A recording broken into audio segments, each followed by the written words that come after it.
Hallelujah. कैसे हैं सब? मैं सबसे पहले चाहता हूँ आप अपने पड़ोसी को देखें, हाथ मिलाएं, पूछें कैसे हो। आपका स्वागत है प्रभु की उपस्थिति में। प्रभु आपसे बहुत प्रेम करते हैं। अभी खाली आज नहीं, हफ्ते में फ़ोन करके भी पूछो। आइए हम वचन की ओर जल्दी, प्रभु ने जो हमारे लिए संदेश भेजा है उसमें से सीखते हैं। हम पिछले काफ़ी समय से एक टॉपिक पर सीख रहे थे। क्या है वो टॉपिक? असली आशीषित जीवन। वो आज उसका आखिरी सेशन है। हम काफ़ी कुछ हमने सीखा है प्रभु के अनुग्रह से। क्या है एक, क्योंकि ये जीवन प्रभु चाहते हैं कि हम जिए, क्योंकि ये जीवन प्रभु जीते थे, एक असली आशीषित जीवन। और प्रभु अपने बच्चों से भी यही चाहते हैं कि उनकी चाहत ये है कि वो भी ऐसे बने। और क्या है हमने सीखा था? असली आशीषित जीवन वो है कि जब परमेश्वर हमारे कैरेक्टर को, हमारा चरित्र जब परमेश्वर के वचन के अनुसार होता है। अय्यूब के जीवन से हम सीख रहे थे कि जब हमारा जीवन को देखकर प्रभु गवाही देते हैं, प्रभु प्रसन्न होते हैं, प्रभु को महिमा मिलती है, वो है असली आशीषित जीवन। तभी हम दूसरों के लिए भी आशीष का कारण बन पाते हैं। तो 7 बातें हमने देखी थी। आप यूट्यूब पर संदेश हैं, आप सुनिएगा, मैं सब रिपीट नहीं करूँगा। 7 बातें हमने सीखी थी अय्यूब के जीवन से, उसके चरित्र को देखा था। आज आखिरी पॉइंट हम देखेंगे और इसके बाद एक और पॉइंट है, वो है कि हम कौन सी बातों के कारण एक असली आशीषित जीवन से वंचित हो जाएंगे। हम वो भी सीखेंगे आखिर कौन सी ऐसी बातें हैं, उनसे हमको सावधान रहना है कि हम उस जीवन से वंचित हो सकते हैं उनके कारण। तो आज काफ़ी एक ही पॉइंट में बहुत सारे भाग हैं, पॉइंट्स हैं। आप ध्यान से सुनिएगा, लिखिएगा। शॉर्ट एक्सप्लेन मैं करूँगा। मैं चाहता हूँ आप भी घर पे जाके डिटेल स्टडी करिए। काफ़ी पॉइंट्स हैं। सबसे पहले वचन पढ़ लेते हैं। अय्यूब 1 उसका 8 से 12। अय्यूब 1 उसका 8 से 12।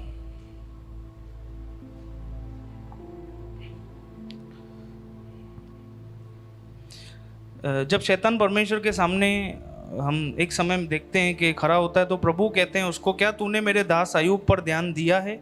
क्योंकि उसके तुल्य खरा और सीधा और मेरा भय मानने वाला और बुराई से दूर रहने वाला मनुष्य और कोई नहीं है।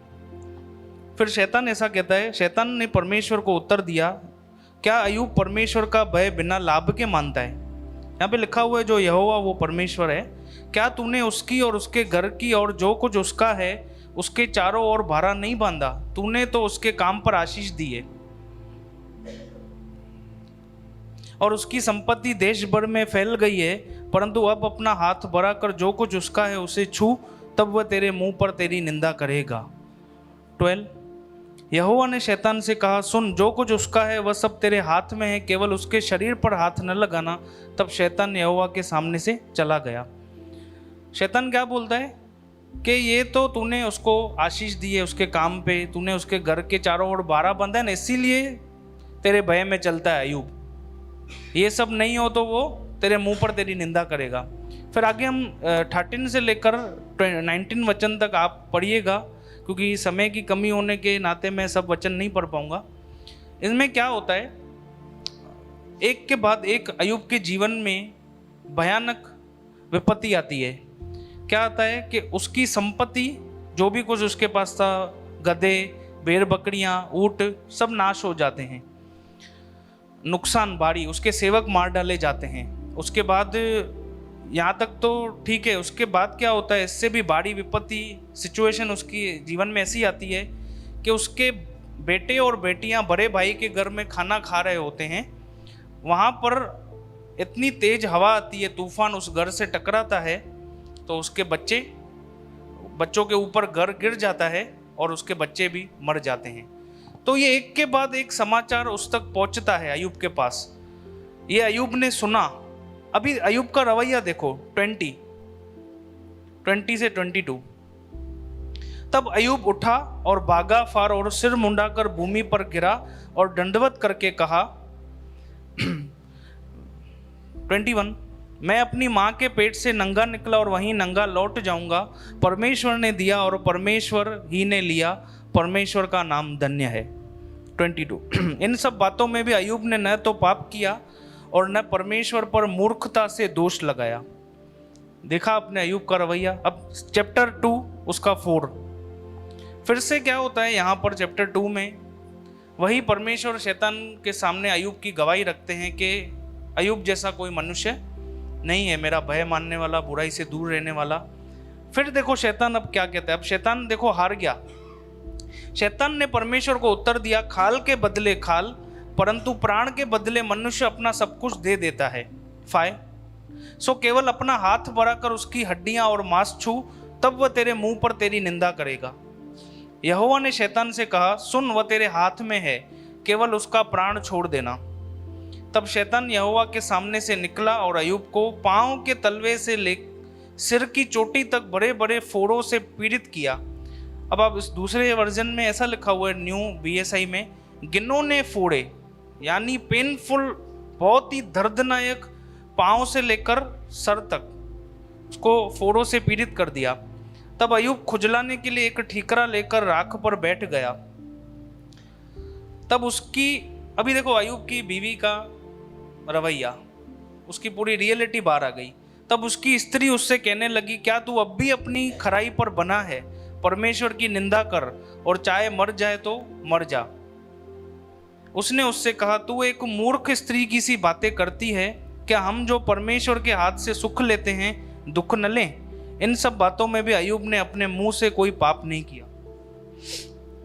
तो मेरी 8वीं पॉइंट आज यही है, परीक्षाओं में, मुसीबतों में, सताव में, समस्याओं में, पीड़ाओं में, जैसे पिछली बार हमने सीखा, कठिन परिस्थितियों में जब हम उन समयों में भी विश्वास योग्य बने रहते हैं, प्रभु का भय मानते रहते हैं, बुराई के मार्ग पर नहीं चले जाते, कंप्लेन नहीं करते, लेकिन उसमें भी हम धन्यवादी बने रहते हैं, प्रभु की सेवा में लगे रहते हैं, ये है असली आशीषित जीवन।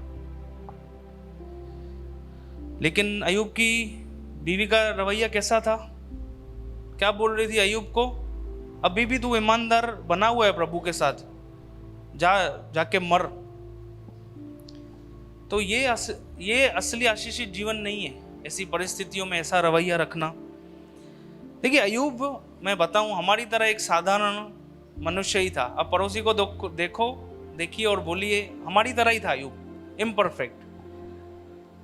लेकिन उसके विश्वास ने उसे असाधारण बना दिया।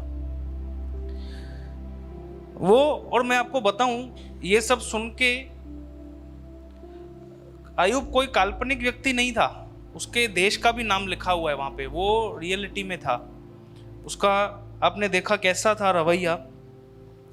और मैं बताऊं आपको, 20% जितनी तकलीफें हमारे जीवन में अय्यूब के कंपेयर में 20% जितनी तकलीफें नहीं आई होंगी हमारे जीवन में अब तक। लेकिन हमारा रवैया कैसा होता है, हम चेक करें। अय्यूब की तो संपत्ति पूरी चली गई, हमारी तो कई बार पेमेंट अटक जाती है, थोड़ा नुकसान हो जाता है, तब रवैया कैसा होता है? कम बचता है तो तब हमारा कैसा होता है रवैया? उसके बच्चे मर गए, बेटे बेटियां, हमारे बच्चों पर तो थोड़ी तकलीफ आती है, या कुछ दिनों से अगर वो ठीक नहीं होते हैं, तब जब रिपोर्ट में भी कुछ पता ही नहीं चल रहा है, तब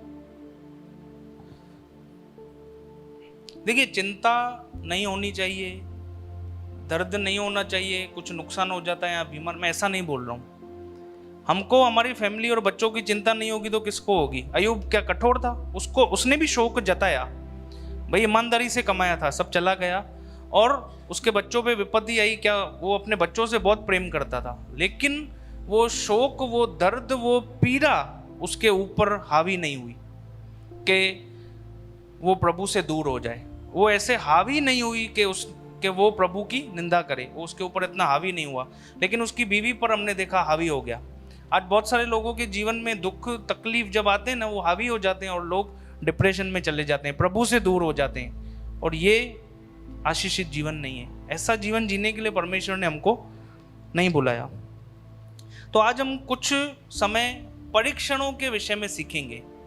परीक्षाएं, क्यों आखिर परमेश्वर अलग अलग दुख और विपत्ति हमारे जीवन में आने देते हैं, हमें क्यों उनमें से लेकर जाते हैं, उसके विषय में हम सीखेंगे ताकि अच्छे से हम समझें और अय्यूब के समान जयवंत जीवन जी सके। पहली बात, सबसे पहले मैं आपको मीनिंग बताऊं जिसकी मैं बात करना चाहता हूं। परीक्षण हिंदी में लिखा हुआ है परीक्षा, इंग्लिश में आप देखोगे ना, वहां पे लिखा हुआ है टेस्ट, ट्रायल्स, एग्जामिन करना। उसका आप और देखो, नया टेस्टामेंट जो है ना वो ओरिजिनल ग्रीक में लिखा हुआ है, यूनानी भाषा में, तो उसका वहां पे शब्द है डोकीमाजो।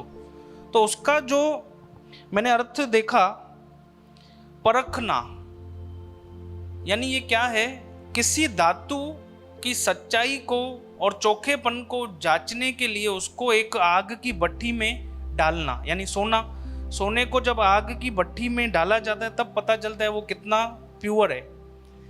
और उसके पीछे उद्देश्य ये होता है, क्यों डाला जाता है, कि उसकी अशुद्धता को हटा के उसे शुद्ध किया जा सके। परमेश्वर ऐसे ही अपनी प्रजा को, हम जो उसके लहू से खरीदे गए अपने लोगों को परखता है, दुखों और विपत्तियों से उसकी आग में से लेके जाके परखता है हमारे, ताकि हमारा विश्वास पता चले प्रभु पर कैसा है। देखिए, अब अय्यूब की बीवी का रियलिटी पता चल गई ना। हो सकता है वो सब कुछ जब उसके पास था तो आराधना करती होगी, प्रभु के भय में चलती होगी, लेकिन ऐसी परिस्थिति में उसका रवैया कैसा था। देखिए, पता चलता है हमारा रवैया कैसा है।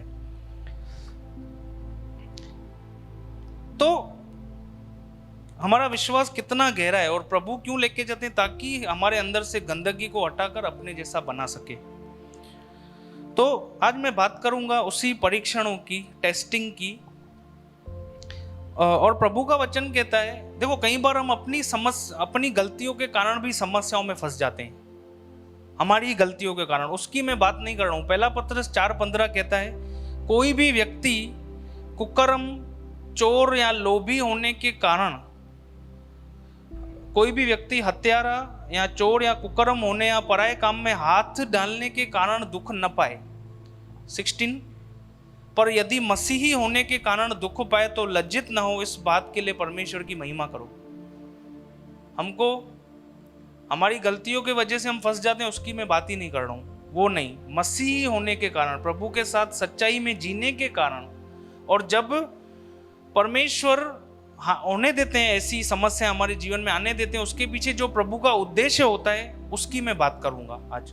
उन समस्याओं, उन परिस्थितियों की मैं बात करूंगा।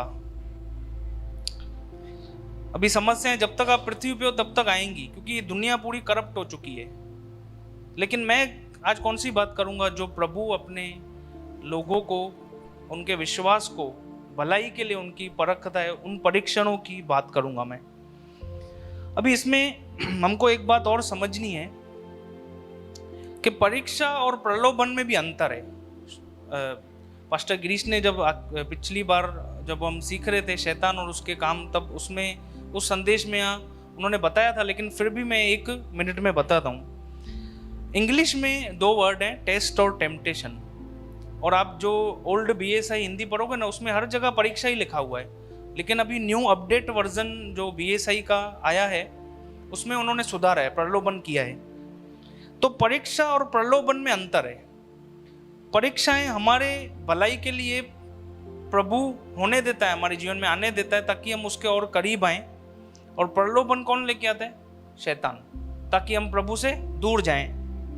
शॉर्ट में एग्जाम्पल समझो, एक विश्वासी है, बहुत अच्छे से बिजनेस कर रहा है, सच्चाई से, ईमानदारी से चल रहा है, सब अच्छा है, लेकिन अचानक उसके बिजनेस में घाटा, फिर ऐसी सिचुएशन आती है कि मंदी भी आती है, फिर घाटा पे घाटा हो रहा है, खर्चा उतना ही है। अब उस बीच में शैतान उसके सामने एक प्रलोभन लेके आता है कि ऐसे काम कर, धोखेबाजी वाला, झूठ थोड़ा बहुत चलता है। तो अब वो अगर उसकी बात मान लेता है और परमेश्वर की आज्ञा को साइड कर देता है, ऐसी समस्याओं में वो झूठ बोलने लगता है, तो यहाँ से पता चलता है कि उसका विश्वास कैसा है प्रभु पर। और अगर तो भी वो अपनी सच्चाई पर खरा रहता है, तब पता चलता है कि वो प्रभु के प्रति कितना ईमानदार है। ये है। तो परीक्षा और प्रलोभन में बहुत अंतर है। तो क्यों सीखना है हमें परीक्षणों के विषय में? क्यों सीखना है? सबसे पहली बात, ताकि हमारा रवैया उनमें अय्यूब के जैसा हो, उसकी बीवी के जैसा नहीं। दूसरा क्यों सीखना है? ताकि हमारा नजरिया परिस्थितियों को लेके सही हो सके।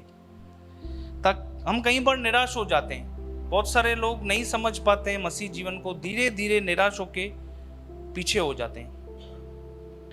क्योंकि दूसरा तिमोथियस 3:12 साफ कहता है, जितने भी भक्ति में यीशु मसीह के साथ जीवन बिताना चाहते हैं वे सब सताए जाएंगे। तीसरी बात, क्यों सीखना है? कई बार क्या होता है, हम परिस्थितियों का विरोध करते हैं, जो हमारे भलाई के लिए आती हैं उसका ही विरोध करते हैं और कठोर बने रहते हैं। इसीलिए किसी के जीवन में हम देखते हैं बदलाव आता ही नहीं है, समझ ही नहीं पाते हैं, कोई बदलाव नहीं, कोई चेंज नहीं। क्यों? क्योंकि सिचुएशंस का वो विरोध करते हैं। तो ये 3 बातों के कारण हम आज सीखेंगे, परीक्षणों के विषय में अच्छे से हम सीखेंगे आज। क्लियर है सब? बहुत फास्ट तो नहीं जा रहा है।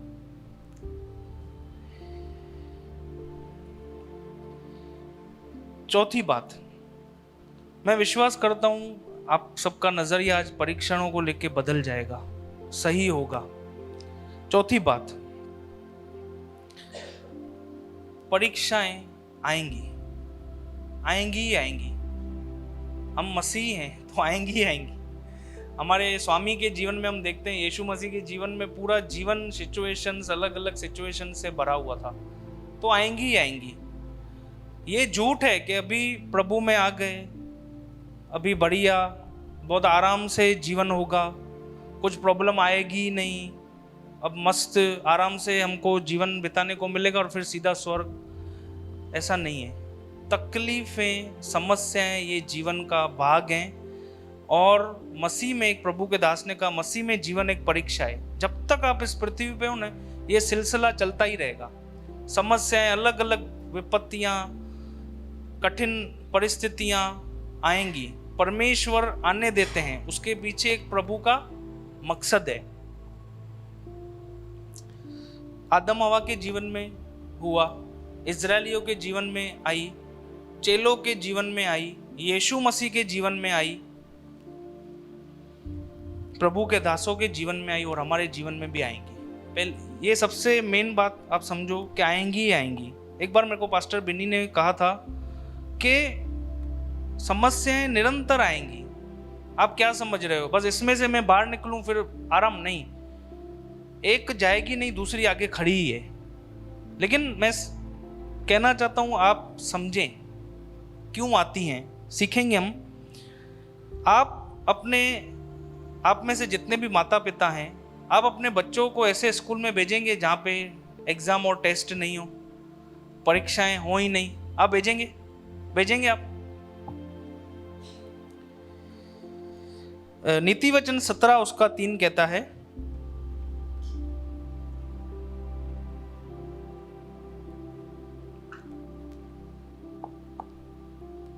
चांदी के लिए कोठाली और सोने के लिए भट्ठी होती है, परंतु परमेश्वर मनों को जांचता है। तो ये आएंगी ही आएंगी। 5वीं बात, अब क्यों आते हैं परीक्षण और क्यों आने चाहिए? क्यों परीक्षाएं आनी चाहिए और क्यों आती हैं, हम सीखेंगे।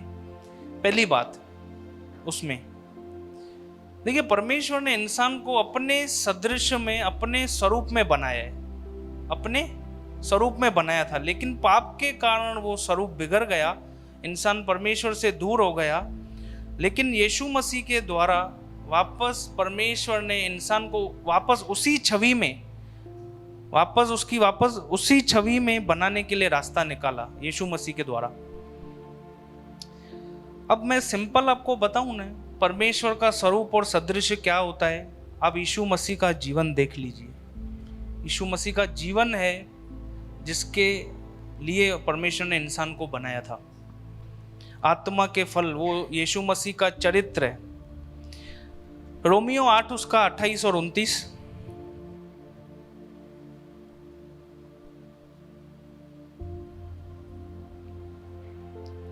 और हम जानते हैं कि जो लोग परमेश्वर से प्रेम रखते हैं उनके लिए सब बातें मिलकर भलाई ही को उत्पन्न करती हैं, अर्थात उन्हीं के लिए जो उसकी इच्छा के अनुसार बुलाए हुए हैं।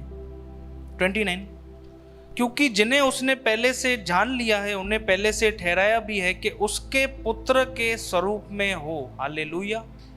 प्रभु की चाहत क्या है कि हम यीशु मसीह के जैसे उसका चरित्र था, उसका जीवन था, वैसे बनते जाएं। तो अब वैसा बनाने के लिए परमेश्वर निरंतर हमारे जीवन में हम चाहता है कि हमारा चरित्र यीशु के जैसा हो, तो परीक्षाओं को आने देते हैं, उस परीक्षाओं की आग में से हमें लेके जाते हैं, ताकि जब हम उस परीक्षाओं में, उन परिस्थितियों में जाएं और परमेश्वर जैसा चाहता है, जब हम आज्ञा पालन करके निकलते हैं तो हमारे अंदर से गंदगी, वो पुराना स्वभाव टूटता है और मसीह जैसी शुद्धता आती है। अब जैसे कोई भी क्रिकेटर ले लो आप, बहुत मेहनत करते हैं, किसके लिए? बहुत हर एक संघर्ष में। कई बार ऐसे क्रिकेटर भी हैं जो 20-20 साल दे देते हैं तो भी उनका नंबर नहीं आता है इंटरनेशनल में। अब देखो, तो भी वो संघर्ष में हारते नहीं है, वो भी एक नाशवान पद्धति के लिए एक दिन रिटायर हो जाएंगे और फिर यहाँ तक ही है वो पद्धति उनकी। लेकिन परमेश्वर ने हमको किसके लिए बुलाया है? अनंत काल।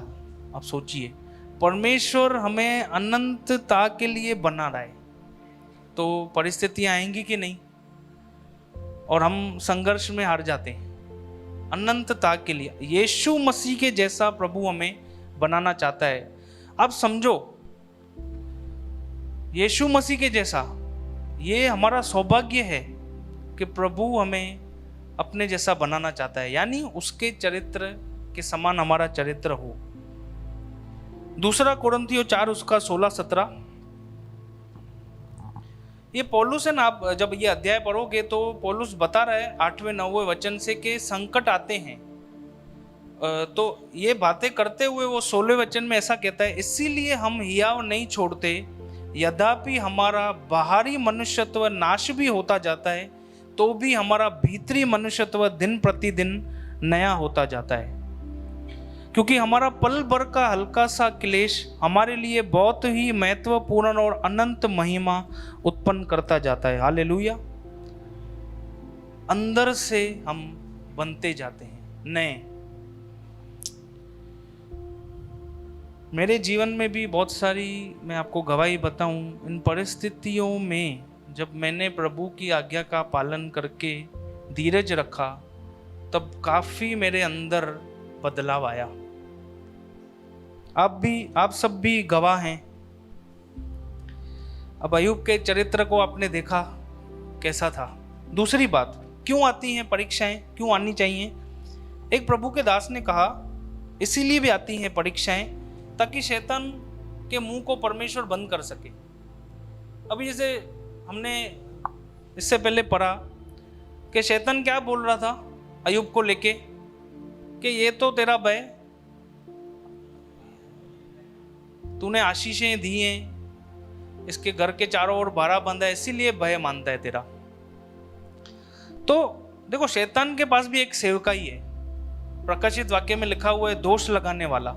वो विश्वासियों पर परमेश्वर के आगे जाके दोष लगाता है। ये देखो आपके बच्चे क्या कर रहे हैं, ये देखो प्रचार कर रहा है लेकिन अकेले में क्या है, ये देखो, वो दोष लगाता है। परीक्षाएं आती हैं ताकि शैतान के मुंह को भी बंद किया जा सके। जब हम उस परीक्षाओं में अय्यूब के जैसा विश्वास योग्यता रखते हैं, तब शैतान का मुंह बंद हो जाता है।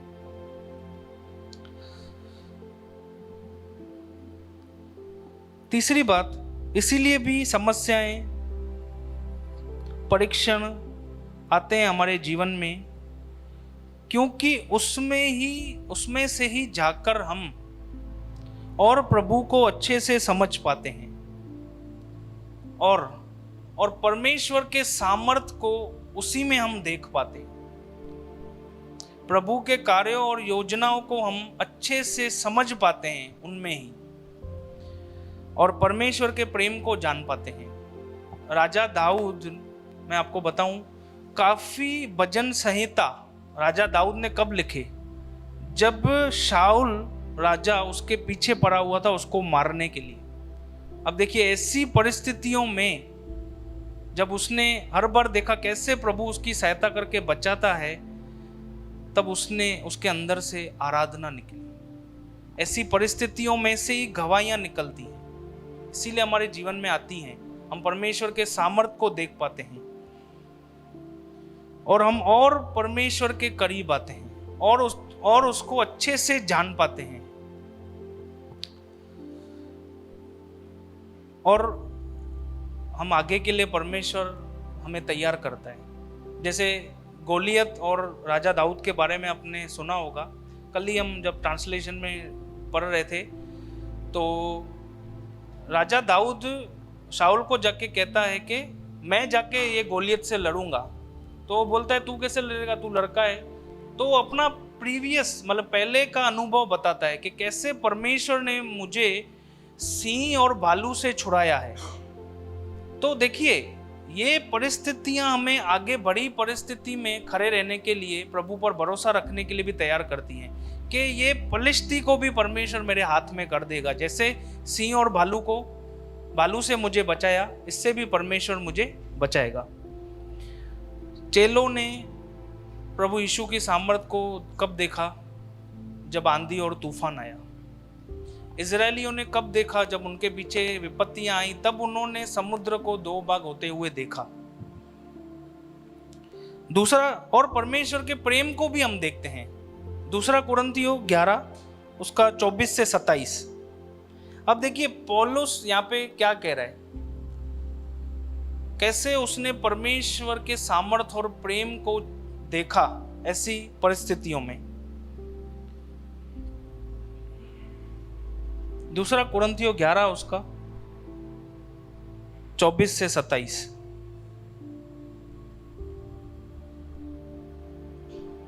पांच बार मैंने यहूदियों के हाथ से 39 कोड़े खाए। 3 बार मैंने बेतें खाई। 1 बार पत्थरवा किया गया। 3 बार जहाज जिन पर मैं चरा टूट गए। 1 रात दिन मैंने समुद्र में काटा। मैं बार बार यात्राओं में, नदियों के जोखिमों में, डाकुओं के जोखिमों में, अपने जाति वालों से जोखिमों में, अन्य जातियों से जोखिमों में, नगरों में के जोखिमों में, जंगल के जोखिमों में, समुद्र के जोखिमों में, झूठे भाइयों के बीच जोखिमों में, परिश्रम और कष्ट में, बार बार जागते रहने में, भूख प्यास में, बार बार उपवास करने में, जाड़े में, उगारे रहने में। अब देखो, ऐसी परिस्थितियों से पौलुस गया और वो मजबूत होता गया और प्रभु के प्रेम को हर वक्त, उसके सामर्थ को देखा कि प्रभु मुझसे कितना प्रेम करता है, प्रभु ने कैसे कैसे मेरी सहायता की। इब्रानियों 12 उसका 10। देखिए क्यों प्रभु हमारी ताड़ना करता है, क्यों ये हम आज बिठा लें हमारे अंदर। ये यहाँ पे पहले लिखा हुआ है शारीरिक पिताओं के लिए, जो यहाँ पे हमारे फिजिकल फादर्स हैं, वे तो अपनी अपनी समझ के अनुसार थोड़े दिनों के लिए ताड़ना करते थे। अब परमेश्वर के लिए लिखा हुआ है, पर यह तो यानी परमेश्वर तो हमारे लाभ के लिए हमारी ताड़ना करता है कि हम भी उसकी पवित्रता के भागी हो जाएं। हालेलुया। और 14 में लिखा हुआ है इसी में ही कि बिना पवित्रता के कोई परमेश्वर को देख ही नहीं सकता है।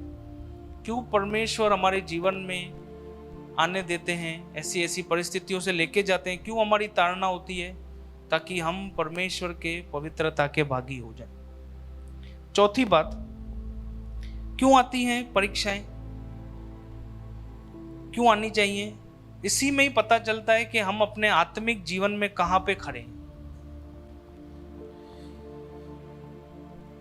कई बार हम बहुत प्रार्थना करते हैं, प्रचार भी करते हैं, किसी के लिए प्रार्थना की, परमेश्वर ने उस भाई को ठीक किया, बहुत सारा हमारे अंदर नॉलेज आ जाता है, तो हमको ऐसा लगता है हम उन्नति करते जा रहे हैं। हम परिपक्व हो गए हैं, लेकिन असली जो है ना, हम कितने परिपक्व हैं, कितना हम उन्नति करते हुए जा रहे हैं मसीह जीवन में, वो ऐसी कठिन परिस्थितियों में ही पता चलता है। पतरस यीशु मसीह को कहता है कि प्रभु मैं तेरे साथ जेल में चलने के लिए, मरने के लिए भी तैयार हूं। प्रभु बोलता है तू आज ही 3 बार मेरा इनकार कर देगा। और फिर क्या हुआ? उसको लग रहा था मैं परिपक्व हो गया हूं। प्रभु को पता है हम कितने परिपक्व हैं, हमारी कितना हम आत्मिक उन्नति कर रहे हैं, और 3 बार उसने इनकार कर दिया। अब सोचो, जब ये सिचुएशंस आई, इसी में पता चलता है हमारा विश्वास प्रभु पर कैसा है, हमारा विश्वास कितना प्रभु पर मजबूत है। ऐसी परिस्थितियों में ही पता चलता है। और हमारी उन्नति का आधार भी हमारा विश्वास है कि हम कितना विश्वास में मजबूत हैं। लेकिन वही पतरस आप देखो, एक दिन जब परिपक्व हो जाता है, जब सिद्धता की ओर बढ़ता जाता है, तब वो अपनी पत्री में क्या लिखता है? पहला पतरस 1 उसका 6 और 7।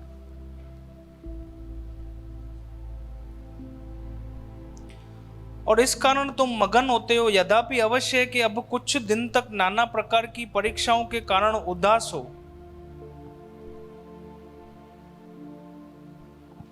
7 और ये इसलिए कि तुम्हारा परखा हुआ विश्वास, जो आग से ताए हुए नाशवान सोने से भी कहीं अधिक बहुमूल्य है, यीशु मसीह के प्रकट होने पर प्रशंसा और महिमा और आदर का कारण ठहरे। क्यों आती हैं ऐसी परिस्थितियां? ताकि हमारा विश्वास कैसा है, हमारे विश्वास को परखा जाता है, ताकि जब धीरे धीरे हम परिपक्व होते जाए, हमारा विश्वास मजबूत, और जब यीशु मसीह आए तो क्या लिखा हुआ है? उसके प्रकट होने पर प्रशंसा, महिमा और आदर का कारण ठहरेगा हमारा यही विश्वास। 4 उसका 12, पहला पतरस 4 उसका 12।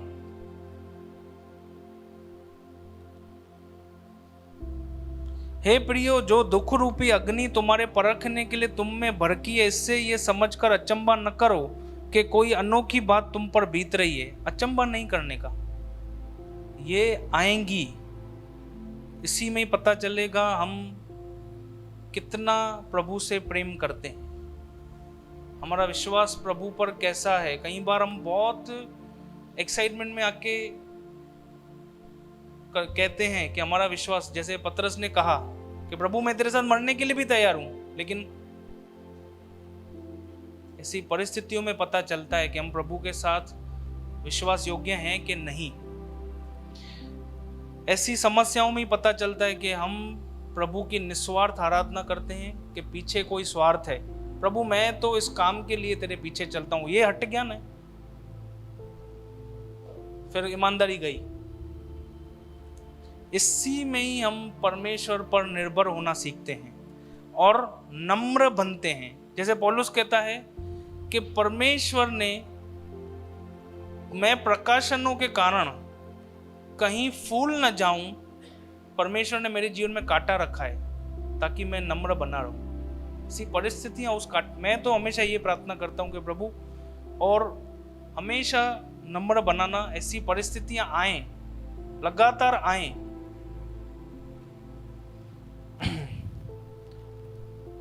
व्यवस्था विवरण 13 उसका 3।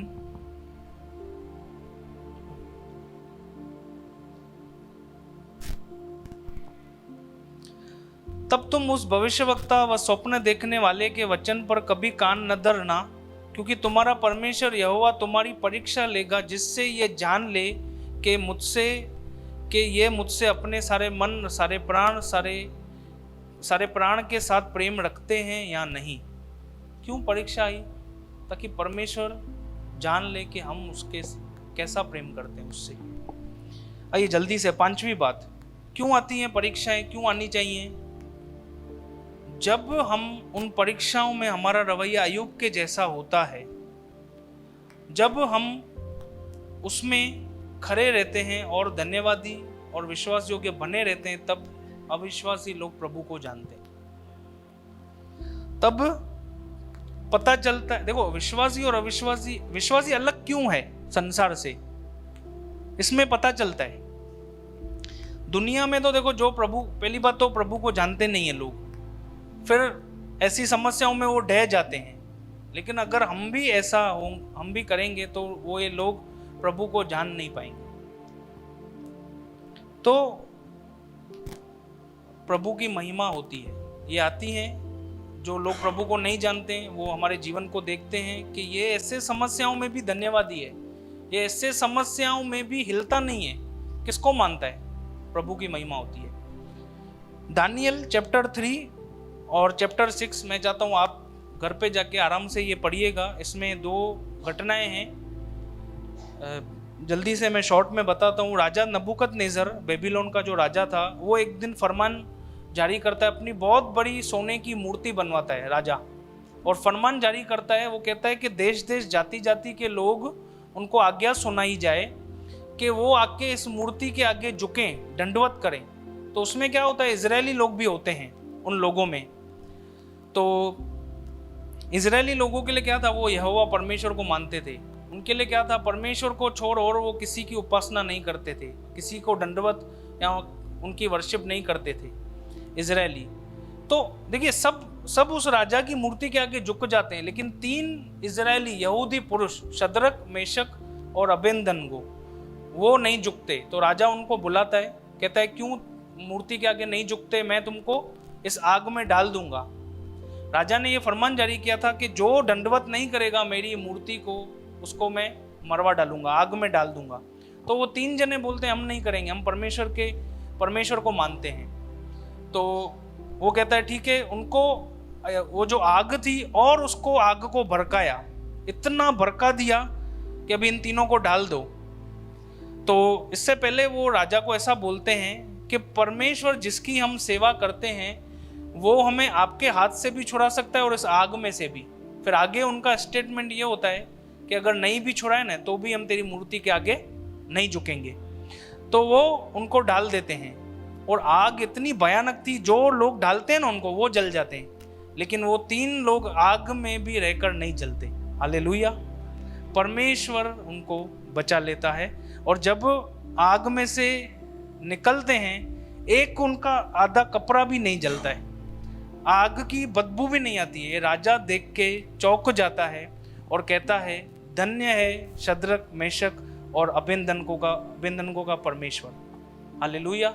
और वो प्रभु के नाम को ऊंचा करता है, देश देश के जाति जाति के लोगों तक पहुंचाता है कि इस परमेश्वर की निंदा नहीं करना। इसी में 6ठे चैप्टर में दानियल जब सिंहों की मांग में डाल दिया जाता है, तब जब वो सिंहों का मुंह प्रभु बंद कर देते हैं अंदर, और जब वो सुरक्षित बाहर आता है, तब राजा दारा देखो क्या कहता है। 6 दानियल 25 और 26।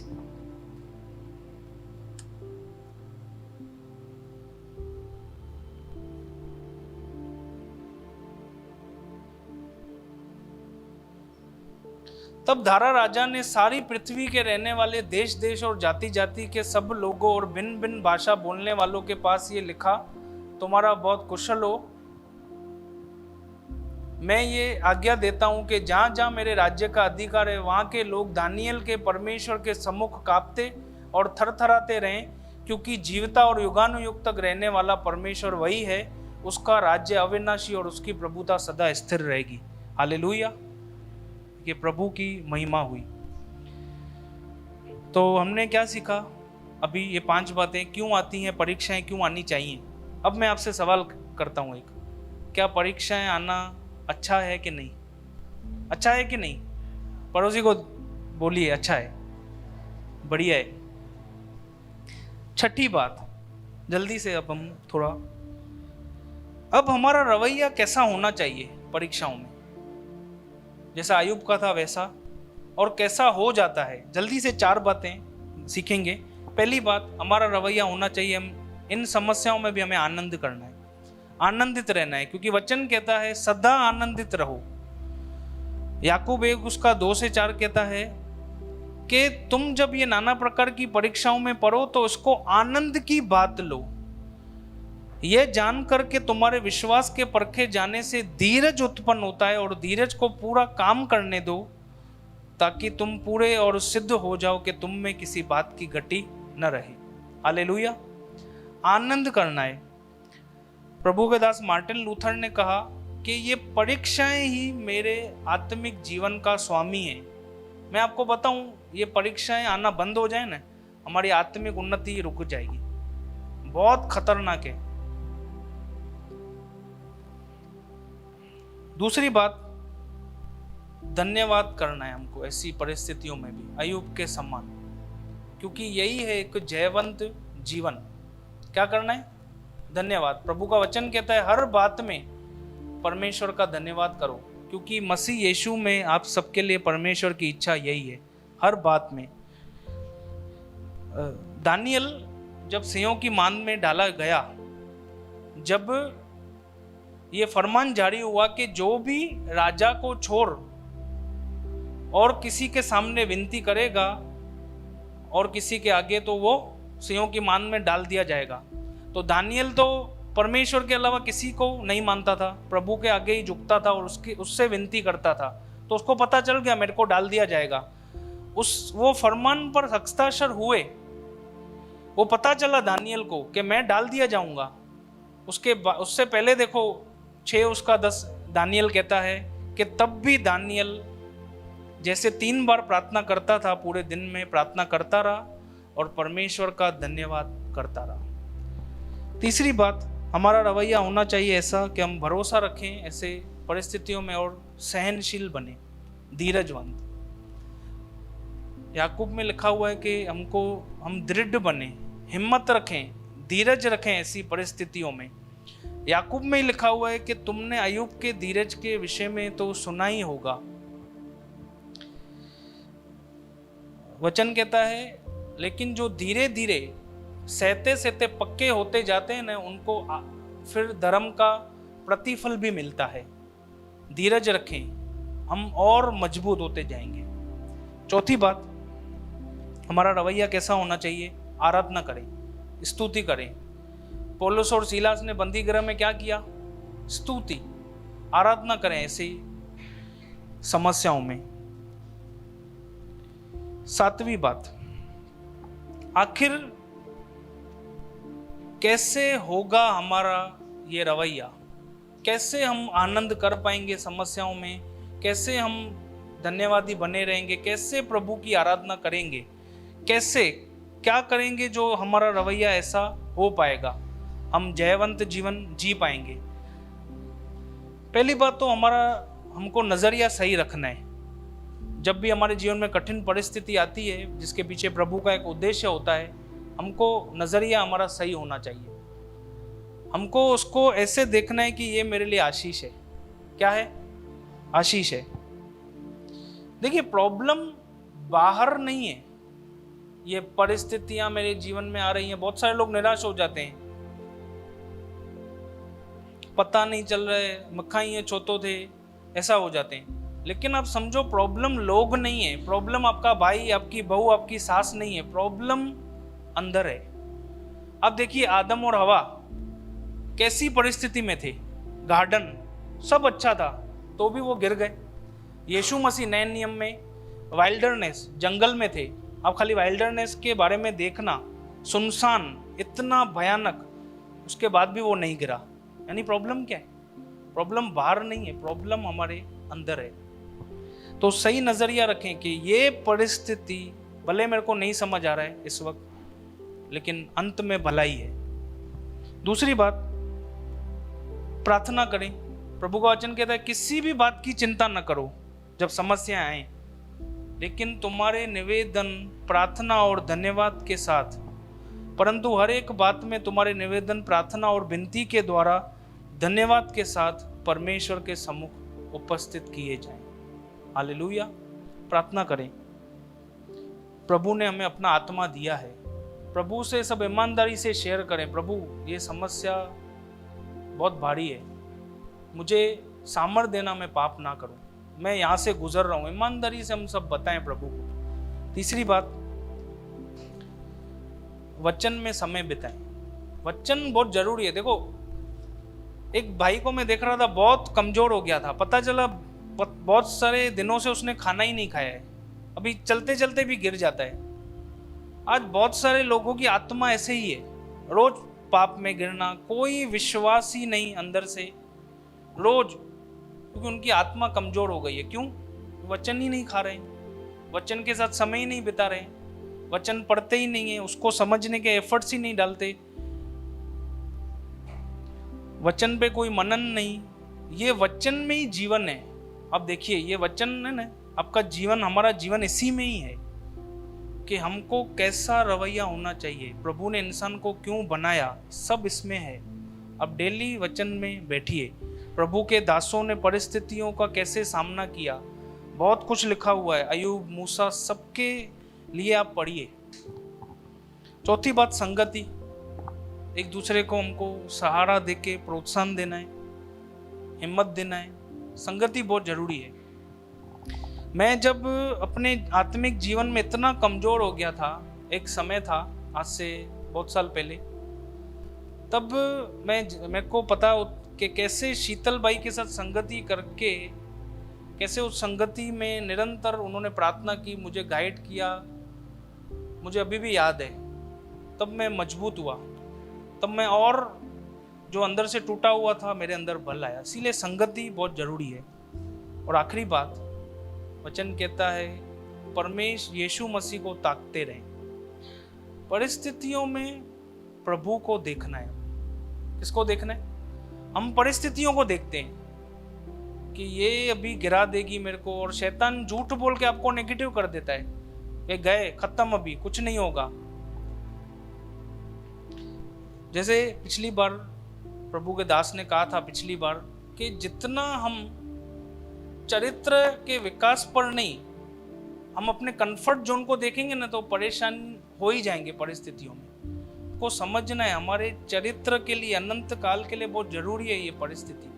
इसीलिए निरंतर प्रभु को देखते रहें इन परिस्थितियों में, परिस्थितियों को ना देखें।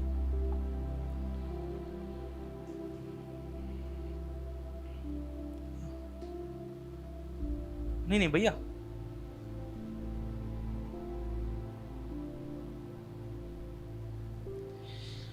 अब मैं बताऊं, ये हमने सीखा। और हमें एक बात का ध्यान रखना है कि परिपक्वता में समय लगता है, एक ही दिन में ये नहीं होगा, धीरे धीरे बदलाव आएगा, धीरे धीरे। और ऐसा भी नहीं कि बिल्कुल उन्नति नहीं हो, वो भी ध्यान रखना है। और जब हम इन परिस्थितियों में हमारा रवैया, हम एक जयवंत जीवन जिएंगे, तब हमारे जीवन में क्या है, उसकी आशीष है और इनाम। प्रभु का वचन कहता है, याकूब 1:12, कि वो व्यक्ति धन्य है। सबसे पहले तो ये सबसे बड़ी एक आशीष है कि प्रभु कहता है धन्य, जो परीक्षा में, धन्य है वह मनुष्य जो परीक्षा में स्थिर रहता है, क्योंकि वह खरा निकलकर जीवन का वह मुकुट पाएगा जिसकी प्रतिज्ञा प्रभु ने अपने प्रेम करने वालों को दी है। और बहुत सारे लोग हमारे जीवन के द्वारा आशीषित होंगे और उनका उद्धार होगा। अब आखिरी 5 मिनट, आखिरी पॉइंट। अब तक हमने सीखा कि क्या है आशीषित जीवन, कि जब इन समस्याओं में, विपरीत परिस्थितियों में हम प्रभु से उन समयों में भी लगे रहते हैं, प्रभु से प्रेम करते हैं, प्रभु को पहला स्थान देते हैं, धन्यवादी बने रहते हैं, ये है एक असली आशीषित जीवन। अब आखिरी पॉइंट ये है, कौन सी बातें हमें असली आशीषित जीवन जीने से रोक देंगी, वंचित कर देंगी और ठोकर खिलाने वाला बना सकती है। तो एक व्यक्ति के जीवन से सीखेंगे, अय्यूब के पुस्तक में ही उसका नाम है शैतान। अब देखिए, प्रभु ने उसको बनाया किसके लिए था? सुंदर मकसद के लिए सुंदर बनाया था। वो अभिषिक्त करूब था। करूब हमने पहले सुना था कि परमेश्वर के निकट रहने वाले, और वो निर्दोष था। लेकिन अभी वो कैसा हो गया है सुनना, अभी झूठा, दोष लगाने वाला, धोखेबाज, ढोंगी, भरमाने वाला, असंतुष्ट, नाश करने वाला। परमेश्वर के खिलाफ काम करने वाला नफरत, जलन और गंदे क्रोध से भरकर ठोकर बन गया है, ठोकर खिलाने वाला। और आप देखो, आज तक उसने मन नहीं फिराया। क्यों?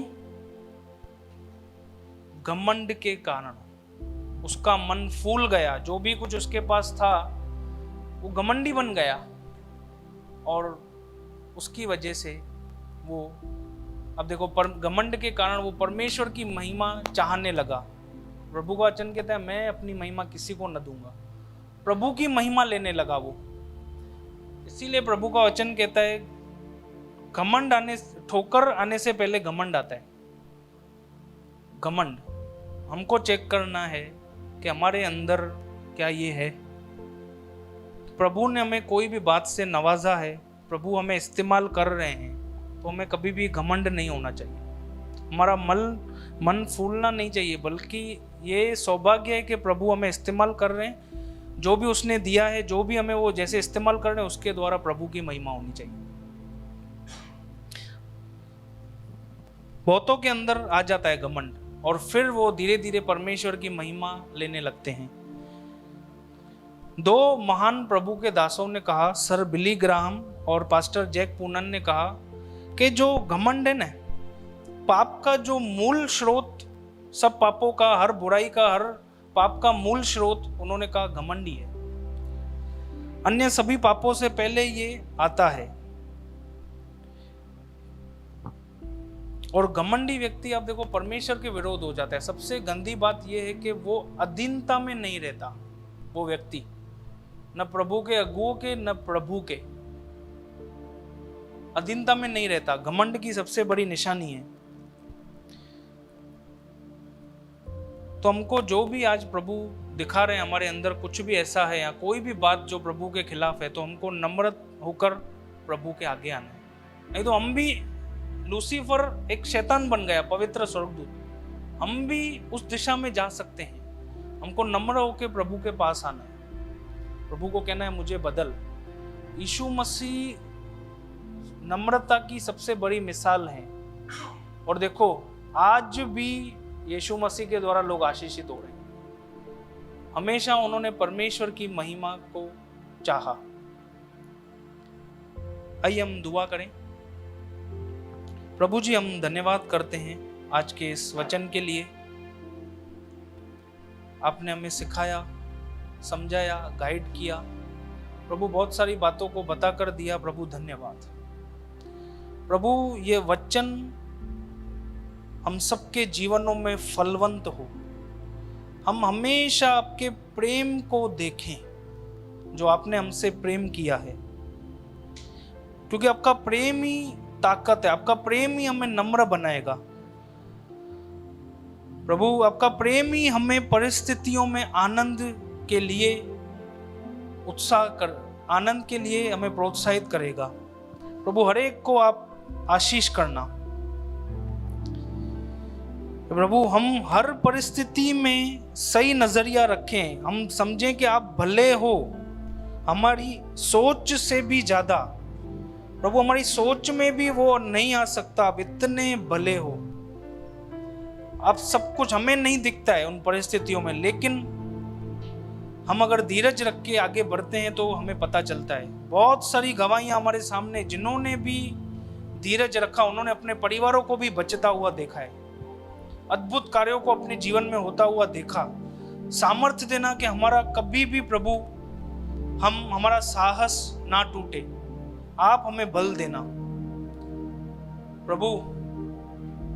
हम आपके प्रेम के दीवाने हो जाएं, यीशु मसीह के जैसे। प्रभु, हम हमेशा नम्र बने रहें, जीरो कभी भी हमारे अंदर वो घमंड हावी ना होने पाए। जब ये हमारे अंदर आता है, हम जाएं, घुटनों पर आके बोलें, प्रभु सारी महिमा तुझे मिले, मैं क्या हूं, मदद करना प्रभु। आपके बिना हम कुछ नहीं है। पानी बंद हो जाता है, हमारी हालत खराब हो जाती है। हम क्या हैं प्रभु? हमें बदलना प्रभु। इस गीत के द्वारा हम आज समर्पण करें, हमेशा हम सही नजरिया रखें कि मेरे लाभ के लिए ही मेरा सब कुछ वो पिता करता है। प्रभु धन्यवाद, आप हमसे निरंतर बात करना। आपके बेटे यीशु मसीह के नाम से ये दुआओं को मांगते हैं, आप स्वीकार करें पिता, आमीन।